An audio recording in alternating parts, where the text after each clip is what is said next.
I'm Sam from Outdoor Revolution, and I'm just going to do a quick video on the differences between our height options on our driveway awnings. I'm just stood here next to the Move Light T2. This is the low line option, and the low line refers to the connection height of the vehicle. So that's the ground floor measurement up to where your awning rail is positioned. That could be a wind-out awning that you have, or a pre-fitted C-channel rail as well. So we mainly do 3 different heights: the low line, the mid line, and the high line.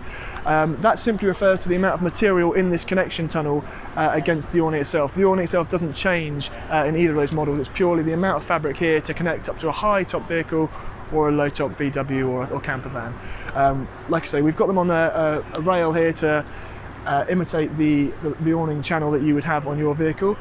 This is set at about 2 meters 10, 2 meters 20, so on the upper level of the low line. If you're below that, we have these adjustment straps at the top and the elasticated straps at the bottom for taking any excess fabric you might have.